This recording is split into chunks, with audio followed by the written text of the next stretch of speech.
Nós temos estudado a palavra de Deus dentro do seu contexto cultural, histórico, linguístico e geográfico.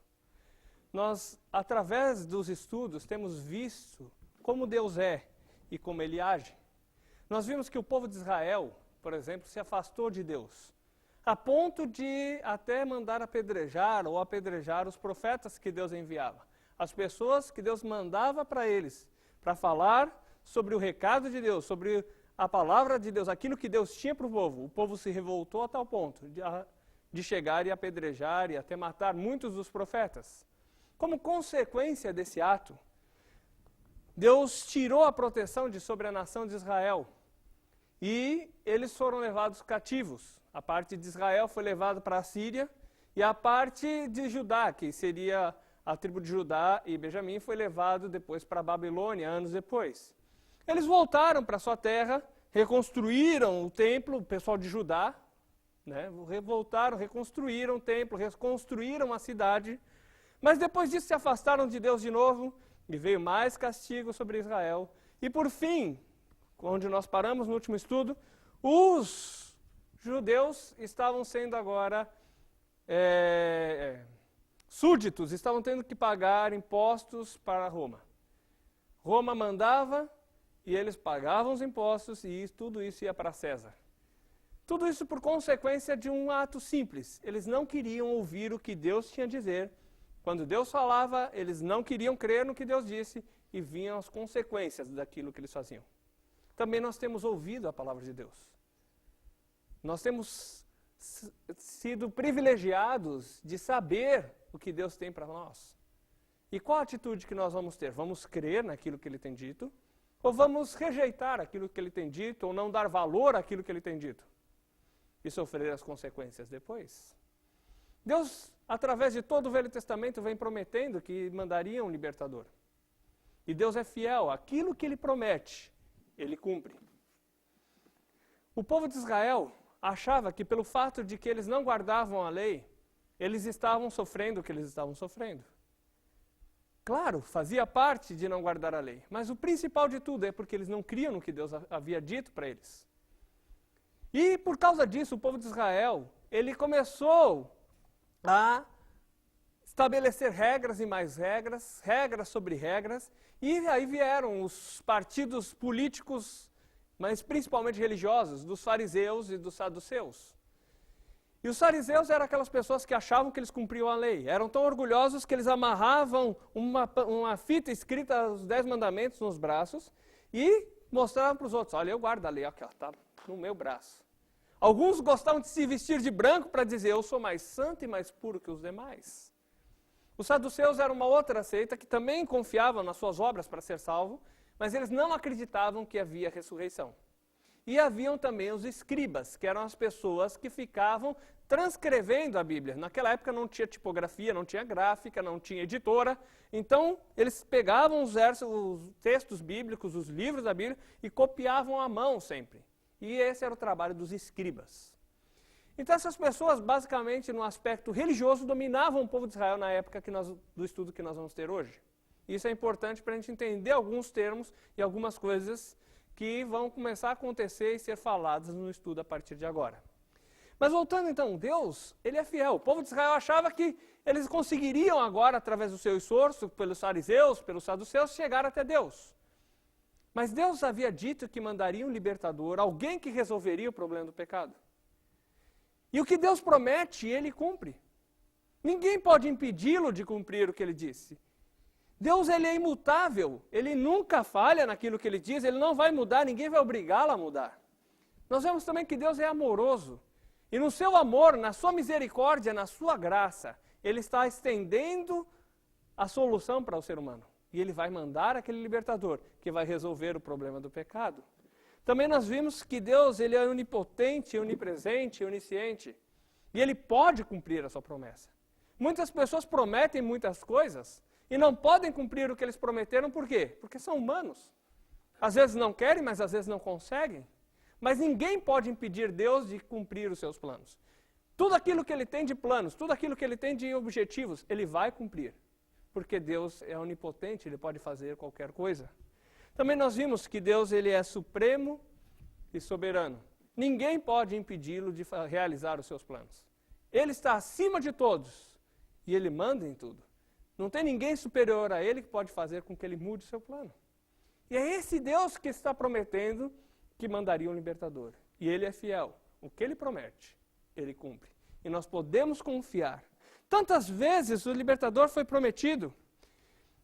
Na época em que o povo de Israel estava lá no Egito, uma das mostras foi lá quando o cordeiro foi sacrificado, como uma mostra de que haveria um libertador que viria. Isso aconteceu cerca de 1450 anos, 1445 anos antes de Cristo.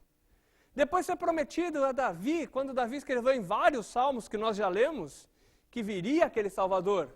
Isso aconteceu cerca de 1030 anos antes de Cristo. Depois foi prometido a Isaías, em 770, 730, depende da época da vida dele, que viria aquele Salvador, aquele libertador. E aos demais profetas, como Jeremias, que foi em 600 a.C., como Zacarias, que foi 530, 539 a.C., até chegar no nascimento desse libertador. Então vamos abrir nossas Bíblias em Lucas, capítulo 1, versículo 5. Lucas, capítulo 1, verso 5. Nos dias de Herodes, rei da Judéia, houve um sacerdote chamado Zacarias, do turno de Abiás. Sua mulher era das filhas de Arão, e se chamava Isabel. Aqui em Lucas, capítulo 1, fala de uma pessoa chamada Zacarias. Zacarias, ele era sacerdote, e ele tinha a função de estar indo no templo. Vocês lembram do templo que nós estudamos algumas lições atrás? E fazendo aqueles serviços sacerdotais, ou seja, ele ia lá, ele tinha a obrigação de oferecer o sacrifício, ele tinha a obrigação de cuidar de dentro do templo, limpar os castiçais, de cuidar de tudo ali, de oferecer orações, de estar orando, oferecendo incenso a Deus ali no altar de incenso.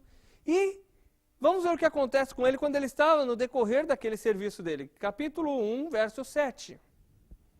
E não tinham filhos, porque Isabel era estéril, e ambos eram avançados em idade. Ele era uma pessoa que não tinha filhos porque a sua esposa era estéril. Estéril quer dizer que não podia ter filhos. Então, verso 10 a 13, olha o que aconteceu com ele. E durante esse tempo toda a multidão do povo permanecia da parte de fora, orando. E eis que lhe apareceu um anjo do Senhor, em pé, à direita do altar do incenso. Vendo-o, Zacarias turbou-se, e apoderou-se dele o temor. Disse-lhe, porém, o anjo: Zacarias, não temas, porque a tua oração foi ouvida, e Isabel, tua mulher, te dará à luz um filho, a quem darás o nome de João. Então, o anjo vem e fala com Zacarias, e fala que Deus havia ouvido suas orações, e que nasceria uma pessoa, uma criança, nasceria dele. Agora, um detalhe, guardem bem, não está falando sobre aquele Salvador, porque aquele Salvador tinha que ser descendente de quem? Do rei Davi, descendente de Judá, da tribo de Judá. E o sacerdote era da tribo de Levi. Então não está falando sobre o Salvador. Mas está falando sobre uma pessoa que vai ter importância e da qual nós vamos poder ver bastante lições. Então, Deus promete para Zacarias e Isabel que daria um filho a eles e colocaria o nome desse filho de João. Passado 3 meses, Deus tem um outro recado para uma outra pessoa. Capítulo 1, versos 26 a 28. E no 6º mês, foi o anjo Gabriel enviado por Deus a uma cidade da Galileia, chamado Nazaré, a uma virgem desposada com um varão cujo nome era José, da casa de Davi, e o nome da virgem era Maria. E entrando o anjo onde ela estava, disse: Salve, agraciada, o Senhor é contigo, bendita és tu entre as mulheres. Agora, o recado de Deus é para uma outra pessoa, para Maria. E vejam só alguns detalhes interessantes. No verso 27 deixa claro o seguinte, olha só, da casa de Davi. Opa! Lembra, o libertador ele deveria vir da casa de Davi. Agora ela estava desposada com José e era tipo um noivado, vamos colocar assim. Naquela época, a pessoa tinha um compromisso que era assumido de casamento. Mas eles só iriam morar juntos, ter um relacionamento normal de marido e mulher depois de um determinado tempo. Então eles estavam comprometidos, e era um compromisso sério, eram considerados já casados. Mas eles só estariam juntos, só teriam relacionamento de marido e mulher depois de um determinado tempo. Então eles estavam nesse tempo, entre o compromisso assumido e quando eles iam morar juntos e ter o relacionamento normal de marido e mulher. E diz que ela era uma mulher virgem. Lembra que o Salvador ele deveria nascer sem o quê? Pai humano. Então algumas pistas já estão chegando. Alguém pode ler verso 29 até 30. E vendo ela, turbou-se muito com aquelas palavras e considerava que saudação seria esta. Disse-lhe então o anjo: Maria, não temas, porque achaste graça diante de Deus. Vejam que a Bíblia diz que achastes graça diante do Senhor. O termo graça é o quê? Favor, não merecido. Deus estava estendendo um favor, não por méritos, mas por causa da graça de Deus. Alguém pode ler verso 31 até 33? Eis que conceberás e darás à luz a um filho que chamarás pelo nome de Jesus. Esse será grande e será chamado Filho do Altíssimo, Deus o Senhor. Lhe dará o trono de Davi seu pai. Ele reinará para sempre sobre a casa de Jacó, e o seu reinado não terá fim. Então Deus diz que ela achou graça diante de Deus. E aí depois começa a falar qual o plano que Deus tinha. Nasceria um filho dela e colocaria o nome dele de Jesus.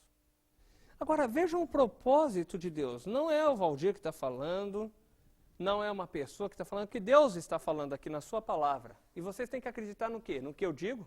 Ou no que uma outra pessoa diz? Não, vocês têm que acreditar no que Deus diz. E Deus está dizendo aqui que ele será chamado Filho do Altíssimo, e que ele terá o trono de Davi, seu pai. Quer dizer, ele seria descendente do rei Davi. E a palavra Jesus literalmente quer dizer Salvador. Então agora nós estamos vendo Deus cumprindo as suas promessas através do Velho Testamento. Nasceria sem um pai humano, descendente do rei Davi, e agora começa a se cumprir aquilo. Versos 34 a 37. E disse Maria ao anjo: Como se fará isto, visto que não conheço homem algum? E respondendo o anjo, disse-lhe: Descerá sobre ti o Espírito Santo, e a virtude do Altíssimo te cobrirá com a sua sombra. Por isso também o santo que de ti há de nascer será chamado Filho de Deus. E eis que também Isabel, tua prima, concebeu um filho em sua velhice, e é este o 6º mês para aquela que era chamada estéril, porque para Deus nada é impossível. Estava propondo algo, dizendo que nasceria uma criança, que aquela criança seria o libertador, mas havia um problema. Maria disse: mas como que eu posso ter um filho se eu nunca tive relação com nenhum homem? É impossível ter um filho assim. E aí Deus explica: para Deus nada é impossível. E dá um exemplo de que para ele nada é impossível. Isabel, que era prima de Maria, estava grávida e ela era estéril. Deus estava dizendo: não temas, que eu vou fazer. Realmente, humanamente, é impossível uma mulher ter um filho sem ter uma relação com um homem. Mas naquele caso, Deus faria um milagre, porque para Deus nada é impossível. E precisaria ele nascer sem pai humano, por quê? Porque quem nasce com um pai humano, ele já nasce o quê? Separado de Deus, espiritualmente morto e, consequentemente, já nasce contaminado com aquela semente do pecado, com o pecado em si. Não que o ato da concepção ou o ato do marido e a esposa terem um relacionamento para ter filhos seja pecado. Se é dentro do casamento, não é pecado. Mas, por causa do problema do pecado, da separação de Deus, a pessoa já nasce separada de Deus e espiritualmente morto. Versículo 38, alguém pode ler? Disse então Maria: Eu sou a serva do Senhor, cumpra-se em mim segundo a tua palavra. E o anjo ausentou-se dela. Bom, Deus havia dito que de Maria nasceria o libertador. Havia aquele empecilho, porque ela não tinha, era uma mulher virgem, não tinha tido nenhum relacionamento com homem. Mas Deus disse que faria um milagre, porque para Deus nada é impossível. Deus tem poder para realizar os seus planos. Agora ficava com Maria a atitude de aceitar aquilo que Deus estava falando ou não. E qual foi a reação dela? Cumpra-se em mim conforme a tua vontade. Agora, será que seria fácil para Maria falar isso? O que será que teria em jogo para ela? Primeiro, vamos pensar na situação dela. Ela estava comprometida com José. De repente, ela começa a barriga a crescer. O José para e pensa, bom, meu não é. O que aconteceu aí? Os planos dela estavam em jogo. Talvez ela poderia perder o casamento. Com certeza ela gostava de José. E aí? Os planos dela estavam em jogo. Outra coisa que estava em jogo é a reputação dela. Imagina só o pessoal na vila, vendo ela ali. Justa Maria! Quem diria? Onde esse mundo vai parar? Imagino que não diriam dela por ali. E até a própria vida estaria em jogo, porque o judeu tinha uma lei que se a mulher traísse o marido, ela poderia ser apedrejada em praça pública. Os romanos não permitiam tal prática. Por isso que naquela época talvez não aconteceria literalmente assim. Mas eles queriam fazer isso se fosse dada a denúncia. Então o marido que se sentisse traído podia denunciar e pelas leis judaicas ela seria apedrejada em praça pública. Então até isso estaria em jogo para ela. Os planos dela para o futuro, a reputação dela, o que os outros diriam dela e também a própria vida. Será que era fácil dizer faça-se em mim conforme a tua vontade, ou cumpra-se em mim conforme a tua vontade? Não. Agora, engraçado é que muitas pessoas pensam assim, olha, eu ouvi o que a Bíblia diz, é bom, é tal, mas depois as pessoas vão começar a me criticar, vão zombar de mim, vão dar risada de mim, então eu não quero mais estudar a Bíblia. Outros, talvez, chegam assim, mas eu tenho tantos planos para a minha vida, de repente eu não sei se vai dar certo. Então faz assim, quando eu for velho eu vou pensar nisso. Muitas vezes nós temos esse tipo de atitude. Agora, o que Deus quer de nós é aquela fé de dizer assim, Deus falou, então eu concordo. E Maria disse, se Deus quer, então tá bom, eu vou. Não sei o que vai acontecer do resto, mas eu vou fazer o que Deus quer. Eu vou aceitar aquilo que Deus está propondo. Saindo dali, Maria foi visitar, logo depois foi visitar Isabel. E naquela visita a Isabel, estão conversando ali, e até Isabel comenta com ela que realmente bendito é o que Deus tem feito. Olha, versículo 42. E exclamou em alta voz, bendita és tu entre as mulheres, e bendito o fruto do teu ventre. Então Isabel vibra, pula de alegria, exclama, claro, sabendo, direcionado pelo Espírito Santo, e aí diz assim, bendito o fruto do vosso ventre. Por quê? Porque ali estava o Salvador que viria, aquela promessa que Deus havia feito, estava sendo cumprida. Maria, depois disso, fica tão contente, começa a louvar a Deus. Então, capítulo 1, versículo 46 e 47 vai mostrar, até o 56 mostra esse cântico. Nós vamos ler só um pedaço por causa do nosso tempo. 46 primeiro, alguém pode ler, por favor. Então disse Maria, a minha alma engrandece ao Senhor, e o meu espírito se alegrou em Deus, meu Salvador. E o meu espírito se alegra em Deus, meu Salvador. Interessante, mas Maria precisava do Salvador? Quem precisa de Salvador é quem é o quê? Pecador. Se é santo, precisa de Salvador? Não. Então ela estava reconhecendo ali que ela também precisava daquele Salvador que Deus havia prometido. Ela também estava reconhecendo ali, olha, eu sou pecadora também, eu também preciso desse Salvador. Ela estava sendo um instrumento usado por Deus para trazer o Salvador ao mundo. Mas ela mesma reconhecia a sua necessidade de aceitar o plano de Deus e crer no plano que Deus havia determinado. Engraçado que hoje em dia as pessoas querem dizer diferente. As pessoas falam que acreditam tanto em Maria, mas não sabem o que a Bíblia diz sobre ela e até o que ela mesma, da própria boca, citou e foi relatado nas Sagradas Escrituras. E nas Sagradas Escrituras está claro, Maria mesmo disse, meu espírito se alegra em Deus, meu Salvador. Onde ela reconhece que ela precisava de um Salvador, que ela precisava daquele libertador que Deus havia prometido. Ela sabia que ela era incapaz de se salvar. e ela precisava do Salvador. Vamos agora para o capítulo 1 de Lucas, versículo 57. A Isabel cumpriu seu tempo de dar à luz e teve um filho. Então nasceu João, o filho de Zacarias, aquele sacerdote, e Isabel. Ele nasceu, e depois que ele nasceu, o pai, Zacarias, ficou muito contente e louvou a Deus, cantou a Deus. Vamos ver o que ele falou quando ele estava louvando a Deus? Versículos 67 e 69. Zacarias, seu pai, cheio do Espírito Santo, profetizou, dizendo: Bendito seja o Senhor, Deus de Israel, porque visitou e redimiu o seu povo, e nos suscitou plena e poderosa salvação na casa de Davi, seu servo. Então ele começa a louvar a Deus, porque Deus se lembrou do seu povo, e porque Deus prometeu que mandaria um Salvador, e Deus agora estaria cumprindo isso. Não na vida de João, não, mas Zacarias sabia que Deus agora, através de instrumentos que ele estava usando, ele estaria trazendo o Salvador ao mundo, e esse Salvador, ele resolveria o problema do pecado. Vamos para Mateus, capítulo 1, versos 1 e 2. Livro da geração de Jesus Cristo, filho de Davi, filho de Abraão. Abraão gerou Isaque, e Isaque gerou a Jacó, e Jacó gerou a Judá e os seus irmãos. Mateus é o primeiro livro do Novo Testamento.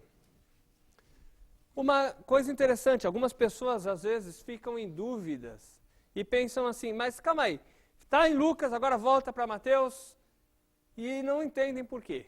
Os 4 evangelhos, que são Mateus, Marcos, Lucas e João, foram escritos por 4 pessoas diferentes, usadas por Deus como instrumentos de Deus. E cada um deles relata os fatos. Só que em alguns tem um detalhe, em outros tem outros detalhes. O período de tempo que é compreendido nos 4 é igual. Por isso que nós ficamos andando de um para outro só para ver os detalhes. Lucas relatou uma série de fatos. Agora nós vamos em Mateus ver alguns detalhes que Lucas não citou. Mas é a mesma história no mesmo período de tempo. Então aqui fala livro da genealogia de Jesus, filho de Davi. Interessante, né? Filho de Davi e filho de Abraão. Deus havia prometido que o Salvador, o libertador, viria da casa de Davi, seria descendente do rei Davi. Depois também havia prometido a Abraão, em ti serão benditas todas as famílias da terra. Gênesis capítulo 12. E agora Deus estava cumprindo aquela promessa. Através do Salvador, viria a bênção a todas as famílias da terra. Através de Adão veio a maldição, veio a separação de Deus, a morte espiritual. Mas Deus prometeu que mandaria o libertador que resolveria o problema do pecado. E disse para Abraão, olha, vai ser através da sua família, porque através da sua família eu vou trazer a bênção para todas as famílias da terra. Eu vou resolver o problema da morte, da separação de Deus e da morte espiritual. E agora fala, Jesus, filho de Davi, filho de Abraão. Depois vocês vão ver que nos versos seguintes, vai relatando, um por um, a ascendência de Jesus. Começando lá em Abraão, até Davi, de Davi até chegar em Jesus. Um por um, nome por nome, sendo relatado. E aí vamos para o versículo 18 agora. Capítulo 1 de Mateus, versos 18 e 19. Alguém pode ler? Ora, o nascimento de Jesus Cristo foi assim. Estando Maria, sua mãe, desposada, com José, sem que tivessem antes coabitado, achou-se grávida pelo Espírito Santo.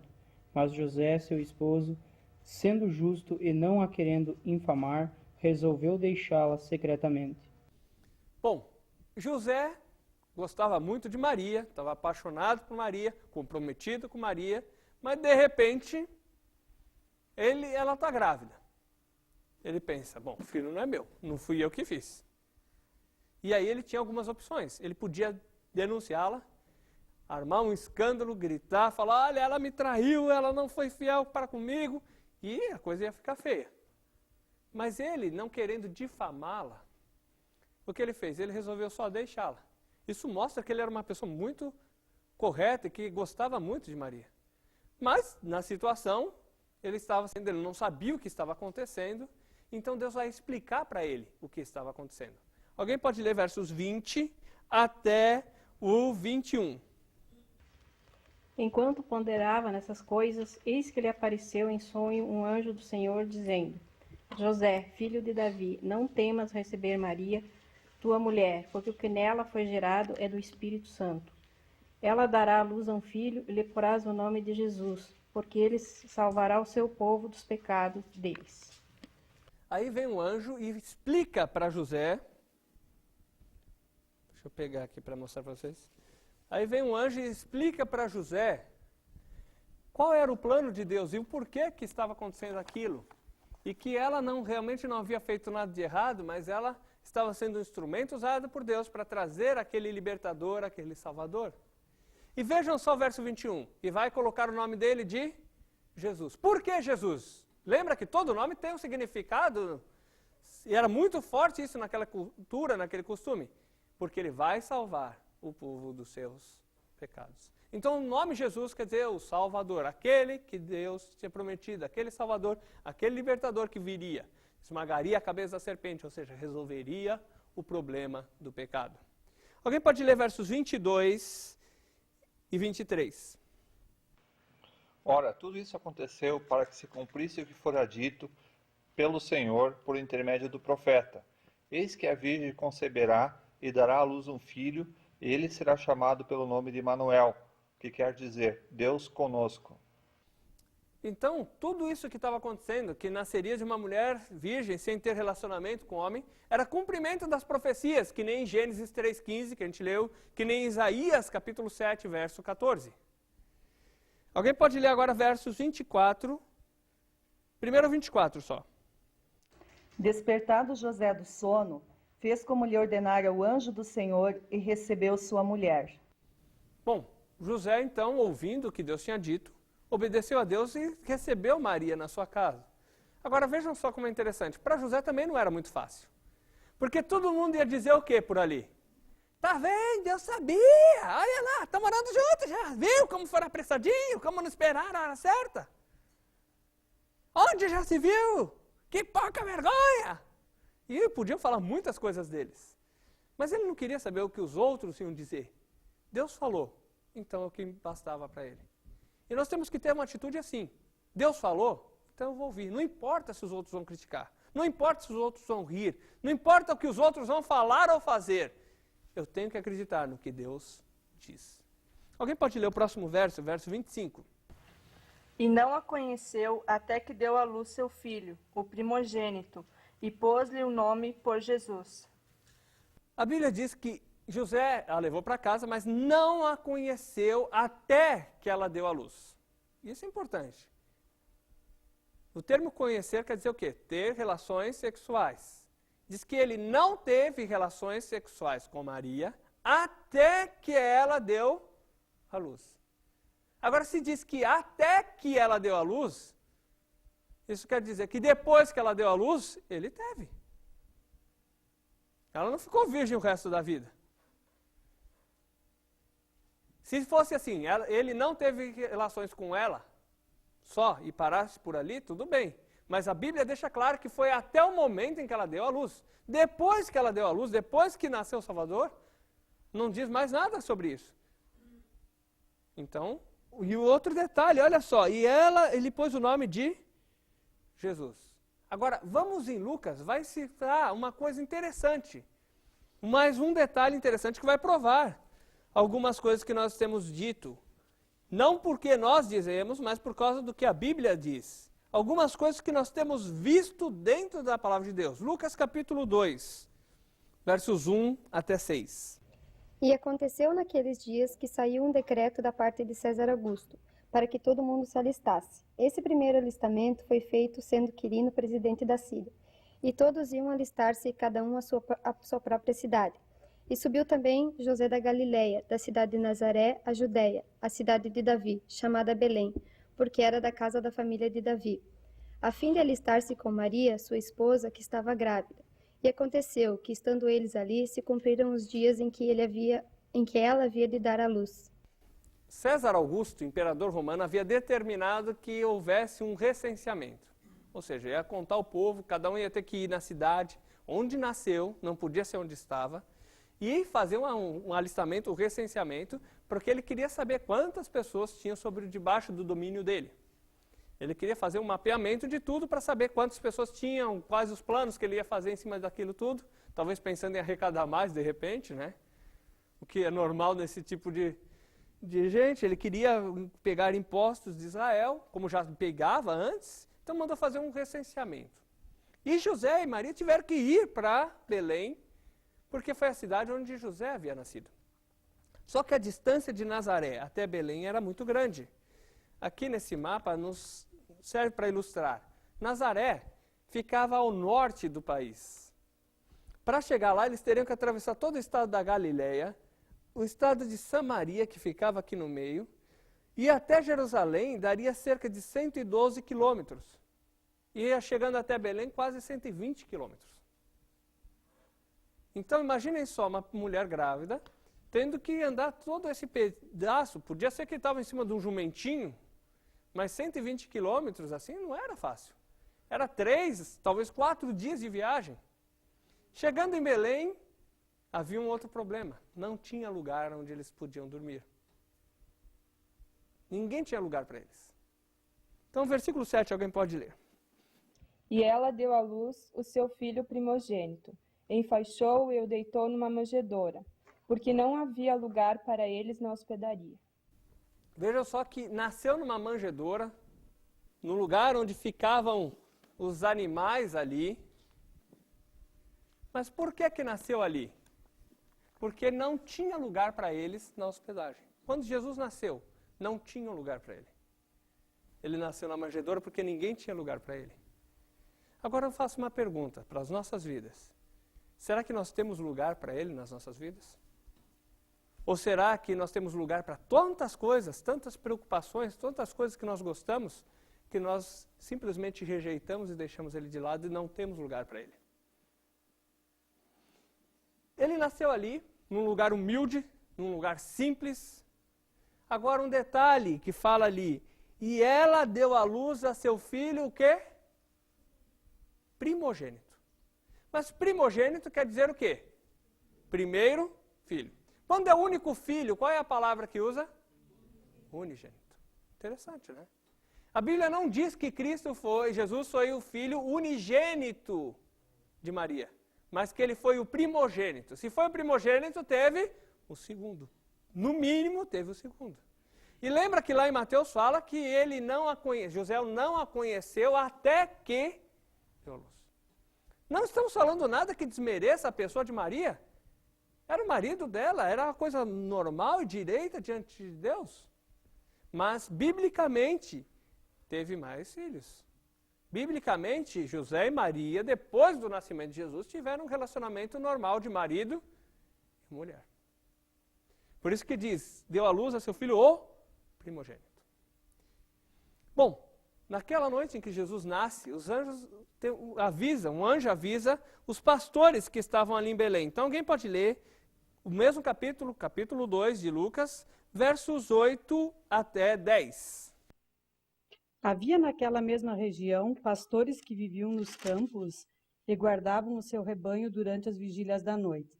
E um anjo do Senhor desceu aonde eles estavam, e a glória do Senhor brilhou ao redor deles, e ficaram tomados de grande temor. O anjo, porém, lhes disse: Não temais, eis aqui vos trago boa nova de grande alegria, que o será para todo o povo. Então o anjo aparece e dá notícia aos pastores que cuidavam das ovelhas. Eles ficaram até um pouco assustados no começo, mas depois vamos ver o que ele diz. Versos 11 até 12. Na cidade de Davi nasceu hoje o Salvador, que é Cristo, o Senhor. Isto vos servirá de sinal. Achareis o menino envolto em panos e deitado numa manjedoura. Diz ali que ele falou, olha, nasceu hoje quem? O Salvador. A palavra de Jesus quer dizer o quê? Salvador. E uma coisa interessante o que diz ali, o Cristo. Agora, por que o Cristo? O termo Cristo vem do grego. E o hebraico é Messias. E os dois em português quer dizer ungido, Ou seja, aquele que Deus havia prometido, o Messias, o Cristo, o ungido, aquele que Deus havia escolhido para resolver o problema do pecado, esse nasceu, ele é o Salvador, ele é aquele que vai resolver o problema do pecado. Agora, por que precisava de um Salvador? Então vamos relembrar um pouquinho o que nós já temos estudado. Por que precisava de um Salvador? A palavra de Deus nos diz que Deus criou o homem à sua imagem e semelhança. O homem tinha um espírito onde conhecia, amava e obedecia a Deus. Só que, por causa do pecado, Deus disse, não comam da árvore do conhecimento do bem e do mal, porque se vocês comerem, certamente morrerão. Eles comeram, desobedeceram a Deus, e como consequência desse ato foram separados de Deus e morreram espiritualmente. Mas Adão e Eva tentaram resolver o seu problema e fizeram roupas de folhas para si. Resolveu essas roupas de folhas? Não. Até hoje pessoas também têm tentado resolver o problema do pecado com as suas roupas de folhas. Eles acham que pelo fato de fazerem suas rezas, ou de fazerem suas orações, ou de cantar, ou de seguir regras das igrejas, que eles vão conseguir chegar até Deus. Mas será que o homem consegue chegar até Deus através do seu plano e da sua maneira e do seu esforço? Não adiantou para Adão e Eva, também não vai adiantar para a gente. Na frente um do outro, talvez na hora eles resolveram o problema, achavam que tinham resolvido. Mas quando chegou na presença de Deus, ainda tinham medo, ainda tinham vergonha e ainda se sentiam culpados. Hoje algumas pessoas podem até achar que pelo fato de fazerem coisas boas, eles vão conseguir ser melhor que os outros. Mas um dia vão chegar na presença de Deus e vai ver que isso não adiantou nada. O homem tentando salvar o filho de Adão e Eva, Caim, também tentou da sua maneira. Ele ofereceu o fruto do seu esforço, o fruto do seu trabalho a Deus. Deus aceitou? Não. Por quê? Era esforço de quem? Caim. Obras de quem? Caim. Plano de quem? Caim. Também se nós tentarmos chegar até Deus pelo nosso esforço, pelas nossas obras, Deus também não vai aceitar. Se nós tentarmos chegar até Deus por causa de batismo, por seguir mandamentos, por fazer boas ações, ou porque achamos que sofremos bastante, também Deus não vai aceitar. Como não aceitou Caim. Outras pessoas tentaram chegar até Deus do jeito deles. Isso aconteceu na época de Noé. Deus havia dado um plano, uma maneira, só que só 8 pessoas creram naquele plano que Deus havia dado. A grande multidão não creu no que Deus disse, e como consequência, morreram no dilúvio. Também outras pessoas tentaram chegar até Deus fazendo uma torre. Pegavam, erguiam aquela torre, estavam erguendo aquela torre e achavam que pelo fato de erguerem aquela torre, eles chegariam até Deus.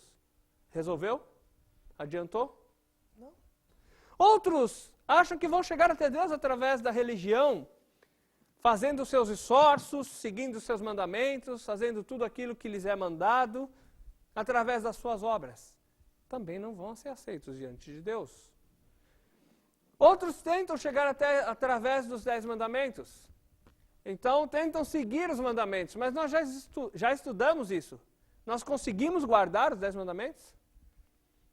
Será que existe alguém que consegue guardar 100% desses mandamentos durante toda a sua vida sem nunca cometer nenhum erro?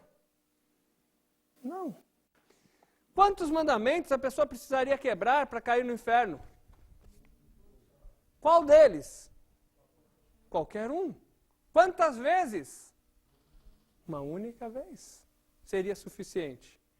E com isso nós vemos que todas as pessoas estão separadas de Deus, espiritualmente mortas, e precisam que Deus resolva o problema do pecado por elas. Deus prometeu que o libertador viria, Deus mostrou que ele viria e resolveria o problema do pecado.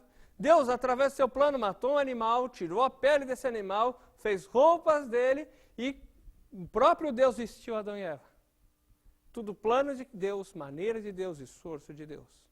E agora Deus está também cumprindo o seu plano e mostrando através de Jesus, aquele Salvador, aquele libertador que ele prometeu, que nasceu agora. Ele sim, ele pode resolver o problema do pecado. Ele é aquele Salvador que Deus prometeu que mandaria. Deus é fiel, o que Ele promete, Ele cumpre. O homem é incapaz de se salvar, então Deus providenciou um meio, uma maneira, para resolver o problema do pecado do homem. E mandou o libertador, que é Jesus, o Cristo.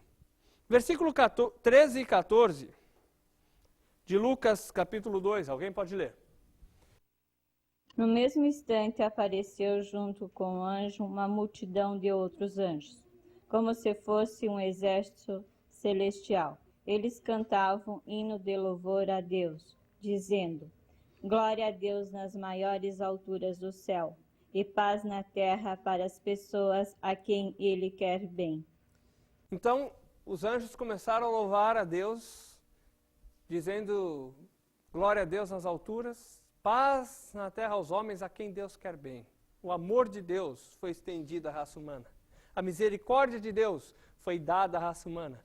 A graça de Deus estava sendo oferecida. Deus mandou o libertador, mandou o salvador. Deus é gracioso, Deus é misericordioso, Deus é amoroso. Versículos 15 até 17. E ausentando-se deles os anjos para o céu, diziam os pastores uns aos outros: Vamos até Belém e vejamos os acontecimentos que o Senhor nos deu a conhecer. Foram apressadamente e acharam Maria e José e a criança deitada na manjedoura. E vendo-o, divulgaram o que lhes tinha sido dito a respeito deste menino. Logo em seguida, então, os pastores saíram dali e foram até Belém para ver o que Deus tinha falado. Chegando ali, eles viram o nenê numa manjedoura junto com seus pais e saíram e divulgaram o fato a muita gente. Agora vamos para Mateus. Não, desculpa, vamos continuar em Lucas. Agora verso 25. Alguém pode ler? 25 e 26. Havia em Jerusalém um homem cujo nome era Simeão, e este homem era justo e temente a Deus. Esperando a consolação de Israel, o Espírito Santo estava sobre ele. E foram-lhe revelado pelo Espírito Santo que ele não morreria antes de ter visto o Cristo do Senhor. Havia uma pessoa que era temente a Deus e que esperava, aguardava com fé a vinda do Salvador. E Deus tinha dito que ele não morreria sem que ele visse o Salvador. Aí, ao 8º dia que Jesus tinha nascido, ele era apresentado ao templo, era o costume do povo de Israel. Ali também era oferecido uma oferta, e quando ele foi ser apresentado, esse homem estava no templo, foi levado ao templo, Deus o conduziu até lá, pôs no coração dele para que ele fosse até o templo, ele foi, e chegando lá, Deus falou: esse é o Salvador, esse é o libertador. Então vamos ver o que vai ser dito aqui, versículos 30 a 32. Porque meus olhos viram a tua salvação, que preparaste diante de todos os povos, luz para iluminar as nações e glória de teu povo Israel. Ele louva a Deus, dizendo: olha, os meus olhos já viram a tua salvação, ó Deus. Jesus era o Salvador que Deus havia prometido. E vejam só, ele é luz para o quê? Para iluminar as nações. O homem está em trevas, o homem está separado de Deus, longe de Deus. E Cristo, o Salvador, Jesus, o Salvador, o libertador que Deus havia prometido, ele é a luz que vai iluminar as nações. Ele é o Salvador, é o libertador que Deus prometeu. Capítulo 2 de Mateus agora, vamos voltar em Mateus, capítulo 2, verso 1. Tendo Jesus nascido em Belém da Judéia, em dias do rei Herodes, eis que vieram uns magos do Oriente a Jerusalém. Vieram umas pessoas do Oriente. Aqui quando uso o termo magos, eram pessoas que costumavam estudar as estrelas. E eram pessoas que provavelmente, por causa do que nós vemos no relato bíblico aqui, conheciam alguma coisa sobre as profecias bíblicas. Também em Daniel, capítulo 9, fala mais ou menos a época em que o Salvador viria e que o libertador viria. E o que é interessante é que o livro de Daniel foi um livro que foi escrito fora de Israel. Foi escrito quando ele estava lá no Iraque, na época, na região da Babilônia, onde hoje é o Iraque. Então talvez eles tinham acesso a esse relato bíblico, vendo aquela estrela diferente no céu, eles resolveram, é um sinal de Deus, que nasceu aquele Salvador, nasceu o Libertador, nós vamos lá para ver. E eles foram. Versículos 2 e 3. E perguntaram, onde está aquele que é nascido o rei dos judeus? Porque vimos a sua estrela no oriente e vimos adorá-lo. E o rei Herodes, ouvindo isso, perturbou-se, e toda Jerusalém com ele. Então eles chegaram em Jerusalém e perguntaram, onde nasceu o rei dos judeus? Bom, Herodes era uma pessoa que era chamado de rei. Naquela época ele era o governador que cuidava da região de Israel. Então se tinha algum rei por ali era ele. E diz que quando ouviu-se essa notícia, toda Jerusalém ficou alarmada. Por quê? Porque Herodes era conhecido pela sua infinita bondade, entre aspas. Ele era cruel a ponto de matar parentes para manter o seu trono. Então imaginaram assim, se ele já fez tantas atrocidades, tantas coisas horríveis antes, o que será que ele não seria capaz de fazer agora, ouvindo que surgiu um novo rei que pode tomar o trono dele? Então versos 4 e 5, alguém pode ler? Até o 6, 4 a 6.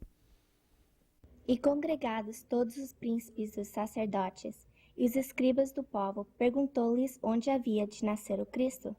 E eles lhe disseram, em Belém, da Judeia, porque assim está escrito pelo profeta.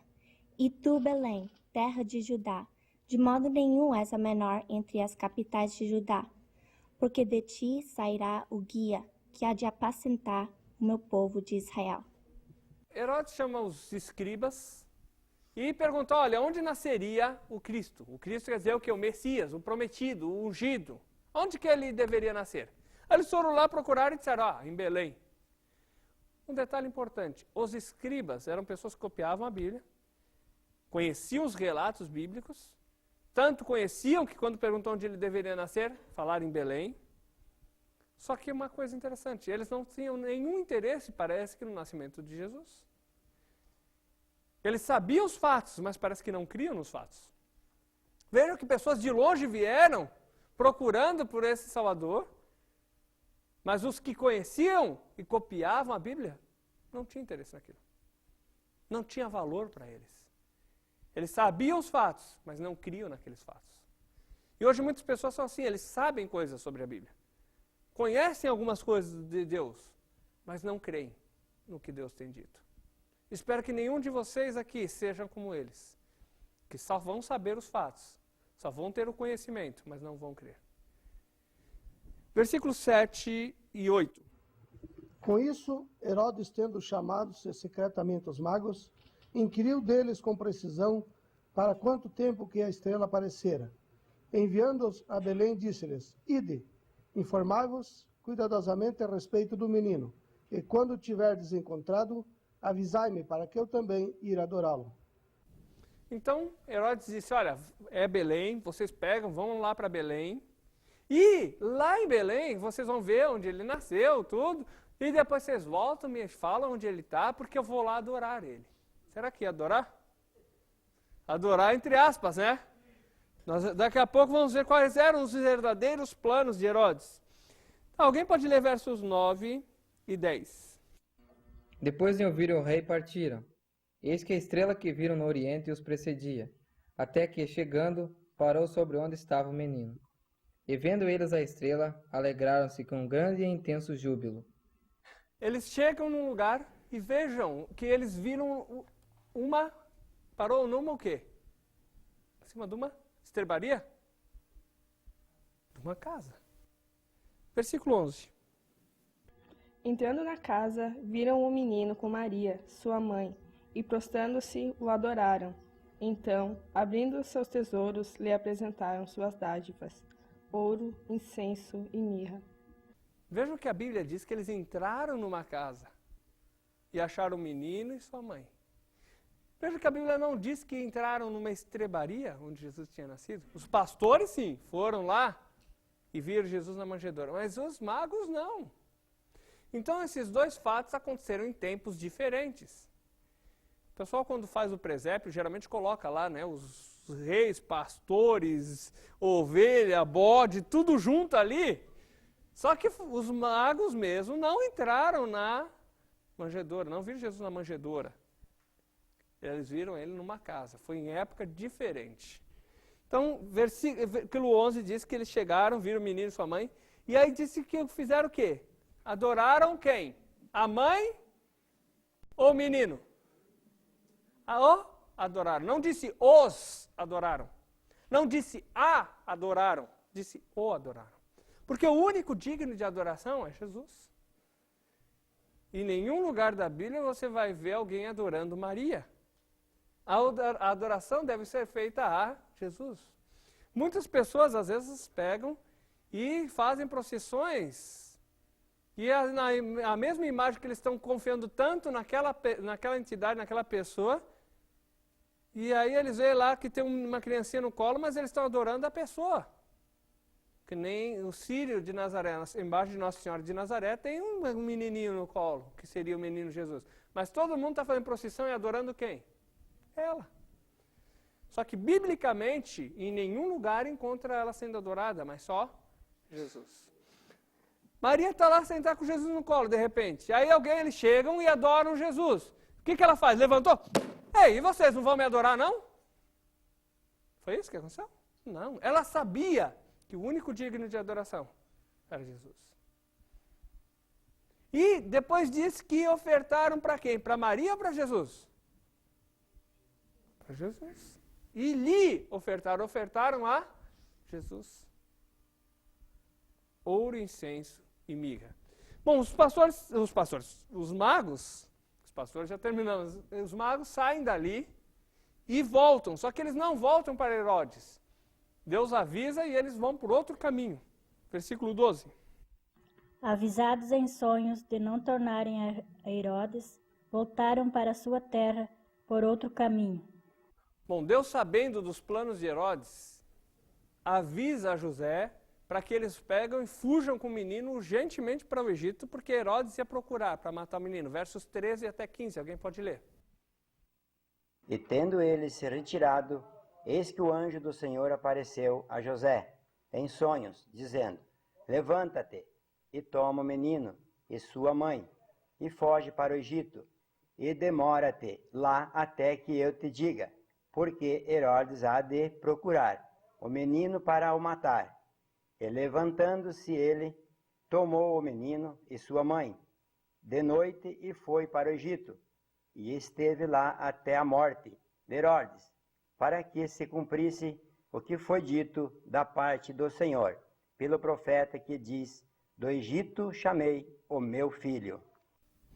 Então Deus avisa José, pega Maria, pega Jesus e vão para o Egito, fogem dali. E novamente se cumpre uma outra profecia que havia sido feita. Agora, versículo 16, alguém pode ler? Vendo-se iludido pelos magos, enfureceu-se Herodes grandemente e mandou matar todos os meninos de Belém e de todos os seus arredores, 2 anos para baixo, conforme o tempo do qual com precisão se informará dos magos. Todas as crianças daquela região ali estavam correndo risco porque Herodes promulgou um decreto, deu um decreto, que teriam que ser mortas essas crianças de 2 anos para baixo. Por que 2 anos? Porque está dizendo ali o quê? Conforme o tempo que ele inquirira dos magos. Então, Jesus deveria ter em torno de 2 anos. Não era mais um bebezinho, mas já uma criancinha nessa época. Então, talvez, e provavelmente, em torno de 2 anos, provavelmente não, em torno de 2 anos, entre o nascimento e essa época que Herodes mandou matar as crianças. Versos 17 e 18. Então se cumpriu o que fora dito por intermédio do profeta Jeremias. Ouviu-se um clamor em Ramá, pranto, choro e grande lamento. Era Raquel chorando por seus filhos, inconsolável porque não mais existem. Cumpriu-se a profecia que havia sido feita pelo profeta Jeremias, cerca de 600 anos antes de Cristo, que muitas crianças morreriam na época em que esse Salvador nasceria. Versos 19, só 19. Alguém pode ler? Tendo Herodes morrido, eis que um anjo do Senhor apareceu em sonho a José no Egito e disse-lhe: Morto, porém, Herodes. Uma coisa interessante, Herodes morreu quando? Relatos históricos dizem que foi 2 anos antes de Cristo. Agora, como você explica? Se Herodes morreu 2 anos de Cristo, e ele mandou matar as crianças, e Cristo já tinha em torno de 2 anos, não parece um pouco confuso? O que houve aqui, Bom, vamos fazer o seguinte, vamos deixar essa explicação para o próximo estudo. Como pode Herodes ter morrido 2 anos antes de Cristo, sendo que Jesus já tinha 2 anos quando ele mandou matar as crianças? Então, no próximo estudo, nós vamos ver o que a Bíblia diz, vamos ver as datas, o tempo, e nós vamos tentar elucidar isso. Por que ele morreu 2 anos antes de Cristo? Então, até o próximo estudo.